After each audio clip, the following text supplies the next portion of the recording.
welcome to a brand new episode of the Fit Women's Weekly podcast. In today's episode, I want to share with you guys some of the Strava year-end trend report. Every single year, Strava puts out just a new report saying what they see the most in their app. What are the biggest fitness trends? What are a lot of the habits that people are adopting this year that might be different from last year? So we're going to break it down. Some of it might be surprising, some of it maybe not. And then I also want to do a little bit of a trainer tough love session. I am in the Reddit world quite often because I like to see what people are talking about. I like to see the questions that people have. So I'm in a lot of fitness groups, and one of them was titled, "Disappointed with Body Weight Progress After a Year. What went wrong?" So I want to read through their actual Reddit post, and then we're going to talk about it because maybe this is something that can be helpful for you as well. Maybe you haven't seen the results that you were expecting to get, and you're kind of looking at it and being like, why am I even doing this? Trust me, I have been there. I am there. I am working on parallettes still, as you guys know. I've talked about this a little bit in the past. And it is a very slow going activity for me. I am not progressing very quickly. I thought that I would as I just kind of learned how to move my body a little bit better. But at the end of the day, it is very slow going in the progress that I see. And yeah, I'm sitting around going, is this worth it? Why am I doing this? So I think that it's really important for us to all check in, especially as we're getting ready to head into a new year where you might be wanting to set goals, change things up a little bit, and you kind of need to know what are realistic goals that you should be setting. The other thing that I want to say very, very quickly in terms of New Year goals and resolutions, and I'm going to talk about this a little bit more on Friday's episode, so make sure that you're subscribed to the podcast so that you don't miss out, is that I see people all the time trying to put down the idea of New Year's resolutions, of you can get started at any time. Why are you using January for a cutoff or for a start date? That's silly. That's the worst time to start. And what I say to that is, I don't care when you start. If you are somebody who loves to start something new on a Monday or at the start of a month or at the start of the year, and that's what excites you and gets you going, awesome. Then do that. Whatever it takes to help get you motivated and get you going in the right direction towards the goals that you have. Don't let those naysayers say, what's the point of starting in January? Most people give up. Yeah, most people do give up, but not everybody does give up on their New Year's resolutions and their goals. And that could be you. So don't let those negative Nancy's ever deter you from setting some really big goals for the year and getting started in January. On that same note, I've even seen some people, I listen to the radio show called The Burt Show. I don't know if you guys are familiar. It's a syndicated morning talk show. And he was saying how in December, just who cares? Don't worry about your fitness. Just throw it out the window and get started in January. And to that I say, you have an audience of, I guess, probably millions of people. That is the most ridiculous thing that I have ever heard. Because fitness isn't just about building muscle and burning calories. It's also part of our mental health, right? And I don't know about you guys, but December is really stressful. Not only with the whole thing of Christmas and finances and family time, but also we're looking back over the past 12 months, and it might be hard for several of us to go, wow, I didn't accomplish that. And that can bring us down. That's how I'm feeling about some things. And so for me, fitness isn't just about what can I accomplish with my body during December? It's how can I treat myself well and pick myself up and help take care of myself in all different ways. So also don't listen to the people that are like, don't worry about this month. Just eat what you want. Don't worry about exercise and get back into it in January. Move your body because it's going to make you feel good. Don't expect yourself to lose weight. Don't expect yourself to gain 5 pounds of muscle. But if you're just doing the bare minimum and working on maintenance and working on moving your body, in the long run, you're going to feel better. And when it does come time to start hitting the ground running with your goals, you're not going to have to work to make up what you lost in December. Because yeah, if you take the entire month off, when you get back to things in January, you're going to feel like you've lost some fitness because you have. Now you'll get it back quickly, but it still can be this kind of mental happening when you go to do your first workout and you're like, oh my God, I feel so out of shape. I feel so weak. And so you're having to spend the first week or two of the month just rebuilding to get back to where you were versus being able to hit the ground running on your new goal. So just some things to think about. Hopefully that helps. Let's talk Strava. So in case you don't know what Strava is a social network and an app that allows athletes to track and record their physical activity, analyze their performance, and it connects them to other athletes. It's kind of like MyFitnessPal, but for fitness. A lot of endurance athletes, I feel like, use Strava the most, whether you're running or biking. I personally don't use it, but I do know what it is. But every year they kind of do like a year report of what are the biggest trends that they're seeing. So I actually have the report up, and I'll put a screenshot somewhere up here. So it's called Year in Sport, where they took over 135 million of their users and random sampling of active people who are not on Strava to put together this report. And really what the big takeaways was that people were getting back to social fitness. There were more running clubs in the year. There were more walking clubs, especially with Gen Zers. They were using this and fitness as a way to meet people than going to the bars, going to the restaurants. And I think that's just kind of, I don't know if it's necessarily a new trend, but I still think that we have taken a long time to recover from 2020. And that for so long, because of 2020, we went to solo fitness, right? And now we're just kind of getting back to our normal routine of using fitness as a way to socialize. It says that women do it more often, and that, where was the stat that I found? There's a 59% increase in running clubs in 2024 and an 18% more runs uploaded with groups of 10 or more, which is pretty crazy. The most popular time for a weekday run group was 6 to 7, and the biggest cities for social groups was Brazil, Lyon, France. Well, I know Brazil is not a city, it is a country, but it's Fortaleza, Brazil, Lyon, France, South Jakarta, Indonesia, Valencia, Spain, Leeds, UK, and New York City. Did the fleet-footed get out too fast? Walking clubs were just behind running with 52% growth, which I think is pretty cool.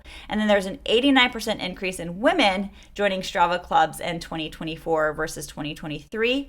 And 35% of women's morning activities are in groups on the weekends, which is 20% more than men. And guess what? I am absolutely one of those people. I am an introvert through and through, but I do, obviously, I think that there's this misconception that introverts don't like being around people. I still want to be around people. I don't want to be lonely. I don't want to be in my house all the time. I do want to get out. And for me, the best way for me to do that is socializing with my girlfriends for fitness. So Monday, Wednesday, Fridays, I get together with a very small group of women. There's 4 to 5 of us. We've been meeting up together for now close to a decade. I don't see that stopping anytime soon. And then on Saturday mornings, I again have been meeting with the same group of people for over a decade, and it just makes my heart happy. They're my best friends. We hang out, we catch up, we get a great workout in, and that's the way that we connect. I think that also one of the reasons that social groups with fitness is starting to grow again is because more and more people are also working from home. And so again, I've talked about this in the past in a few different episodes. We're in the middle of a loneliness epidemic, especially here in America. And when you work from home, it can obviously be very, very lonely. And so if you start putting yourself out there and doing things like this, where it's a healthy outlet and you're meeting people, yeah, I see that that's just kind of a natural thing. So if you've been nervous but curious to get out and do some sort of run group or some sort of fitness group, I think that's a great opportunity. And I'm kind of curious to see if in 2025, if this trend continues, but goes back into doing things like group boot camps and stuff outside, things that kind of started to die away in 2020. I wonder if, kind of like with fashion, the old becomes new again. Are we going to see a new burst with outdoor boot camps or group boot camps in general? Maybe I should open my studio again. Just kidding. The next trend that was really, really big was that Burnout is out and balance is in. I'm not going to go into too much of this because I've done lots of episodes in the past, but basically saying that short workouts are all the rage, that people are working out in just like 20-minute clumps more often than before, but also people are actually working out less. They're working out for about 3 to 4 days instead of 5 to 6 days, even when they're training for things like marathons and half marathons and any other kind of endurance race, and instead prioritizing their recovery. And they did make a point to say that even with the increase in recovery, a decrease in exercise, that people are still hitting their fitness goals just as much. So the ideal workout length, according to 57% of people surveyed, is 45 to 60 minutes, which, let's see, the median activity duration in 2024 is 53 minutes. 16% of people want to work out for 60 minutes or more per day, but we just know that that doesn't happen. And you know our theory that a little is better than nothing. So if you can't work out for 60 minutes, it doesn't mean you have to skip your workout altogether. It just means do what fits your schedule. And if that means 20 minutes, then you're actually right on trend. So keep it going. And the YouTube channel, I have tons, like several 5-minute and longer videos that you can do. Percentage of activities that are less than 20 minutes: walk, workout, yoga, elliptical, and stair stepper actually had the biggest growth by 43%, which is pretty cool. 51% of the days in the 16 weeks before the race were rest days. 54 days had no activity at all. So that's crazy to me. 16 weeks, that's 142 days. So about a third of those had no activity at all, which is pretty cool. 62 rest days on average for a half marathon training cycle. So all that to say, again, I'm not going to go into all the details, but we do know that overtraining is not a good thing, that too much exercise does exist, and taking your rest is just as important as actually fitting your workouts in. If you continue to push yourself day after day without letting your body recover, your body isn't going to see the results that you want to get. Your results don't happen during a workout. Your results come from when you're able to recover from that workout. That's where you build muscle mass. That's when your body burns the body fat. And so if you want to actually be able to show off your hard work, make sure that you're giving your body the time to recover, but also not only time, make sure you're doing the things necessary for healthy recovery. You're eating your protein, you're hydrating your body, you are doing massage therapy, myofascial release, foam rolling, you're doing stretching, and you are, of course, getting plenty of sleep, which I think that there's been a big sleep trend as well, but I did not see it in here. And then back to the basics is really important. And then the very last part was barriers are still for hurdling over. Last year, we asked active people about the barriers they face exercising. This year, we posed the same question and what had improved or backslided. And in 2024, it showed that there are still barriers. For many active people, particularly women and older athletes, showed resilience, racking up volume and filling their trophies. And as we look to 2025, there's work to do, but plenty to be optimistic. Basically saying that scheduling still gets involved. And it said, despite high levels of goals, 1 in 4 women say they lack flexibility in their schedule, and that's a barrier to being active. And that is one of my biggest goals, is to try to come on here and share with you guys ways to work around that. But it really does come down to time, not necessarily time management, but time prioritizing, I think, is the best way. Because I'm not a believer that lack of flexibility is keeping everybody from being fit. Of course, there are always going to be exceptions. So if you're like, no, Kindal, I literally do not have the time to work out. Okay, then that might be you. But do I think that 25% of people have that excuse? No, I think that is on the much smaller round. I think that if it is something that you truly want, then yeah, wake up 30 minutes earlier and get a 20-minute workout in.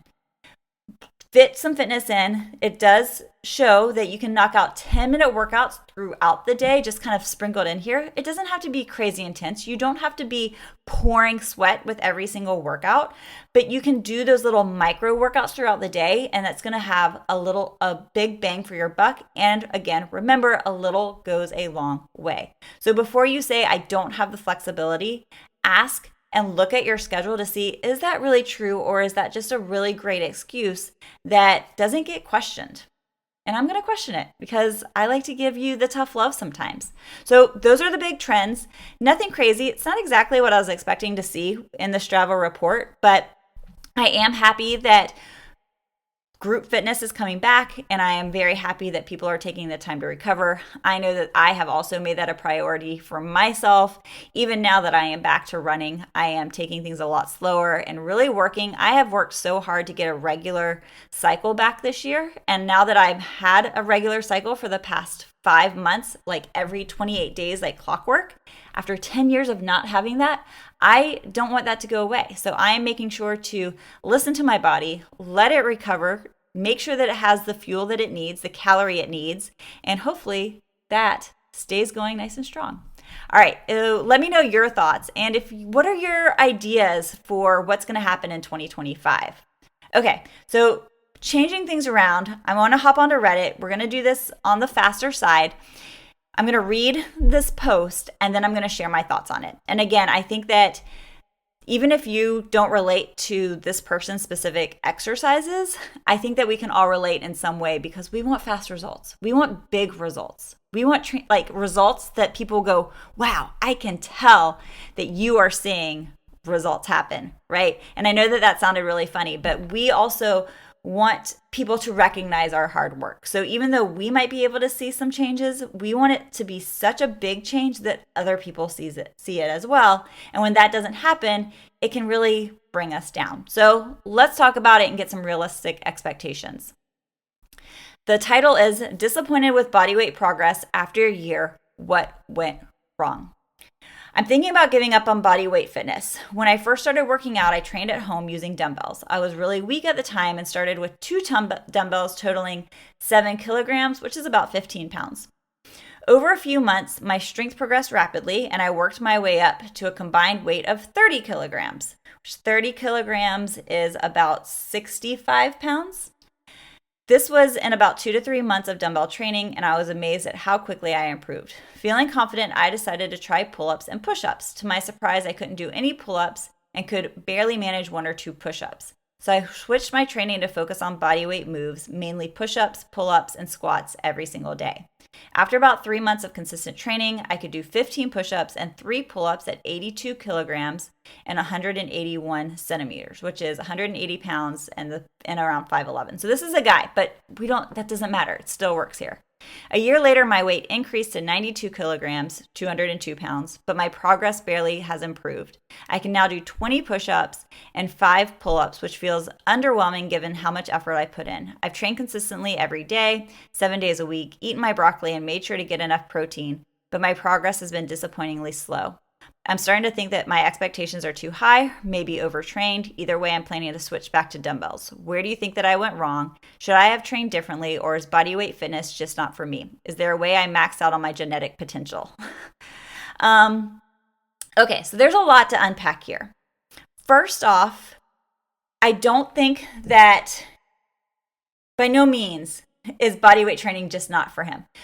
Bodyweight training is for everybody. I'm a big believer that if you can't move your body properly, that you shouldn't be lifting heavy weights, okay? Because if you aren't able to move your body very properly, then chances are you don't have a very good idea of where your body is in space, called proprioception. You're not very familiar with proper body positioning and obviously just basic body strength. And so that means that as you start to progress with things like dumbbells or barbells, the heavier you get, the more likely you are to fail with your form. And you're going to put yourself at a high risk of hurting your back or pulling something out, having some sort of injury. So I'm a big believer that people should absolutely incorporate body weight fitness into their training. Now, I'm also a believer that 2 things can be true. You don't have to do one thing or the other. You can still do body weight moves and dumbbell exercises. Those dumbbell exercises are a great way to add in some accessory work at the same time to help you get better with moves like push-ups and pull-ups. And I really wanted to talk about this because these are 2 exercises that I talk about frequently in my social media posts. I'm getting ready to actually put out a video in the next few days about 3 exercises to help you be able to knock out 10 push-ups on your toes. And they're not very conventional, so definitely make sure to check it out. But you can do things with your shoulders. You can do lateral raises, front raises, shoulder presses that are going to help you get stronger at things like push-ups. You can do things like bent over rows, renegade rows, lat pull downs, things of that nature where it's going to help you with your rowing strength to help you get better at pull-ups. Now, that's my first part. The second part is, why has he not seen the improvements that he wanted, where he went from zero pull-ups to 3 pull-ups to just 5 pull-ups, and he's disappointed with that? Well, here's the thing. First off, getting your first pull-up is very tough. So going from 0 to 3, that's the biggest hurdle. Being able to incorporate and understand that pull down method to pull your body weight up to the bar, that's really tough. So the fact that he got 3 is incredible and should be something that he should be celebrating. Now, going from 3 to 5 pull-ups.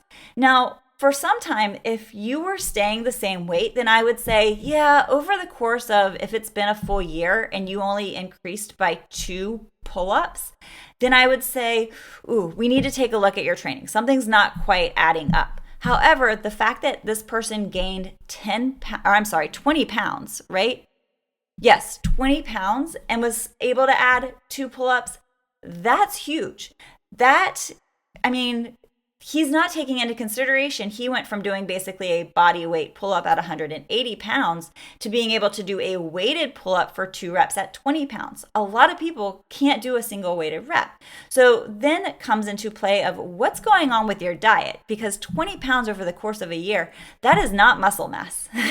Muscle mass is very hard to add on, and we're talking about 1 to 3 pounds every 4 to 8 weeks. So to add on 20 pounds, the reason that you're having slower progress is because you're making your body work harder. Unfortunately, when it comes to certain moves like body weight movements with pull-ups and push-ups, that is one of the things that when you're on your lighter side, it's going to be easier than when you are on your heavier side. So this is not to discredit. This is actually to say you have improved drastically. Check out where you were with your body at the beginning and at the end. So you've actually increased your volume by 40 pounds because you're adding on 2 more reps, right? That's great. Actually, more than that, because here, let me do some math. Let's see. Where's my calculator? If I do 180 times 3, that's a total volume of 540 pounds. Okay, so over the course of 3 reps, he moved a total of 540 pounds because that was his body weight. Now he is doing 5 reps at 202, and that is now a total volume of 1,110 pounds. Yeah, he has doubled his strength and his ability over the course of the year. So it's not so much about setting your expectations too high. It's appreciating the actual results that you got, which can sometimes be flooded because you're only looking at one variable. So my tip for you, if you are also someone that's like, I haven't seen the results, break it down and really ask yourself, of course, first off, did you really put in the work to be able to get the results that you wanted to get? And if the answer is yes, I've been putting it in the work regularly, then it's break it down and what other variables could you be looking at to really judge how much you have improved in that area. This person has improved a lot more than they were led on to believe, right? Now, as far as their push-ups are concerned, this is only within 3 months. So, 3 months they improved, and then within the year they gained the 20 pounds. Okay, so now he's at first he could do 15 push-ups. Now let's do the math on this, because I do think this is important. 180 pounds times 15 push-ups, which is 2,700 pounds of total volume.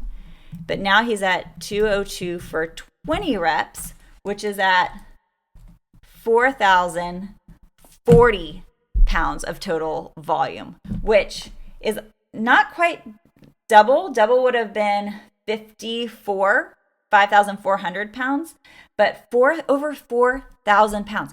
He has improved himself so much and deserves a high five and should feel inspired to continue on, especially if he gets his diet under control and loses a little bit of that body weight that he put on. He's doing amazing. But the other thing that I would stress too with this is that he says that he is working out hard 7 days a week. Now, remember, we just came off of that Strava report where people are making more of an effort to take rest time. He may want to take a rest day. You guys know, if you listen to the podcast regularly, I'm a big believer that you should take at least one complete rest day off, and that could be holding him back. If he took a deload week off, especially since it's been a full year, take a full week off. I'm going to guess that he's going to be able to hit some new PRs after that rest week when his body is fully 100% recovered. So right now he's going into every training session a little bit fatigued from the previous session. But if you were to take that week off or at least a couple of days off and then go back into it when you're 100% rested, think of the results that he's going to get. So there you go. Those are my tips. If you feel like you have to do one thing or the other, you're kind of more new to fitness. So you're like, should I start off with just body weight? No, you can start off with body weight movements and a mix of dumbbell. And even if you are an advanced lifter, adding in body weight movements is great for mobility work. It's great for checking in with your form. It should not be neglected at all. 2, give yourself some rest time. And 3, make sure that you're looking at reliable variables to be able to actually see the progress that you're doing. And then the last thing that I want to say about this, and because he did kind of lead on to this, is that when you are brand new to something, you're going to see results a lot faster. They're called newbie gains because your body's not used to that. And it's like, oh man, yes. So you start lifting weights and you get strong fast. You see jumps very quickly. The same thing goes with running. I remember my first year of doing 5Ks. Every single race I did, I was PRing. Those are called newbie gains. But after a while, those PRs became smaller and smaller. And then all of a sudden, I would go a year without a single PR. That's just how the way fitness is. And you have to make sure that you are doing progressive overload if you want to continue to see progress and to see results. So just a thought, but I also believe that if this is you, it would not hurt to actually reach out to a personal trainer in order to make sure that you have a program that's set up for the things that you want to accomplish. So there you go, you guys. If you have any questions on this, please let me know. And like I mentioned, later on this week, I am going to talk about setting yourself up for real goals in 2025. What should your goal list look like? What does it mean to actually set resolutions and goals? We're going to break it all down. So please make sure that you subscribe to the podcast so that you don't miss it out. Whether you're watching this on YouTube, hit the like button, subscribe, hit that little subscribe button right now, and let me hear your thoughts. What are your thoughts on all of this? If you're listening to this on a podcast platform, again, subscribe, and I will be back later. All right, guys, bye. One last thing. A lot of people have asked me, are we doing a 2025 New Year's challenge? Yes. Be on the lookout. Registration will open very soon.